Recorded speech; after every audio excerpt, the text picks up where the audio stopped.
बिस्मिल्लाहिर्रहमानिर्रहीम। अस्सलाम वालेकुम नाज़रीन, मैं हूं मोहम्मद उमर फ़रूक। आप देख रहे हैं मेरा यूट्यूब चैनल हिकमत विद उमर फ़रूक। आज मैं आपको मूसली सफ़ेद के बारे में बताऊंगा। इसके इस्तेमाल का तरीक़ाकार और फ़ायदे ये सब बताऊंगा इस वीडियो में। ये मूसली सफ़ेद है। मूसली सफ़ेद एक पौधे की शिकनदार जड़ होती है और इसके पत्ते जड़ से निकलते हैं। इसका तना नहीं होता और इसका रंग सफ़ेद होता है और इसका जायका लुआबदार फीका होता है और इसका मिजाज गर्म व खुश्क होता है। ये बदन को ताकत देती है, मर्दाना कमज़ोरी को दूर करके मादा मनविया को गाढ़ा करती है और इसे वाफर मकदार में पैदा करती है, कुव्वत बा में इजाफ़ा करती है।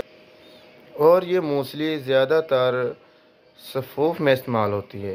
ये जो हम सफ़ूफ़ तैयार करते हैं, ये इनका जूस होता है। इसको अकेले में भी इस्तेमाल किया जाता है। अगर इसको हम अकेले में इस्तेमाल करेंगे तो इसको हमने सफ़ूफ़ कर लेना है। सफ़ूफ़ करने के बाद इसको हमने रात को 1 कप दूध लेके इसमें भिगो देना है और सुबह हमने इसको इस्तेमाल कर लेना है।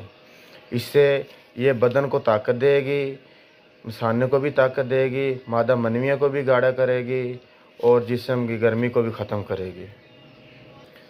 और जो हम सफ़ूफ़ मुग़ल्लज़ इस्तेमाल करते हैं, ये इसका अहम जुज़ है। इसके बगैर जो भी हम सफ़ूफ़ मुग़ल्लज़ इस्तेमाल करें वो अधूरा होता है। और इसका एक और आम और मशहूर मैं आपको नुस्ख़ा बताता हूँ।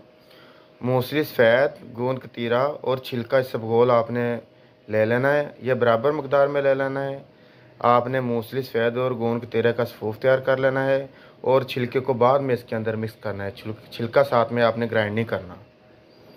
इसके इस्तेमाल से क्या होगा?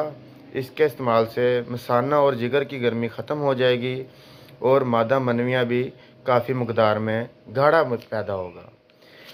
ये बार बार मैं मादा मनविया का ज़िक्र इसलिए कर रहा हूँ क्योंकि ये मूसली होती मादा मनविया के लिए है। ये इसके मैंने चंद एक फ़ायदे बताए हैं। अगर आपको मेरी ये वीडियो और मालूमात अच्छी लगें तो इसे लाइक कर दें, दोस्तों के साथ शेयर करें और चैनल को ज़रूर सब्सक्राइब कर दें। दुआ में याद रखिएगा। मिलते हैं अगली वीडियो में। तब तक के लिए इजाज़त चाहता हूँ। अल्लाह हाफ़िज़।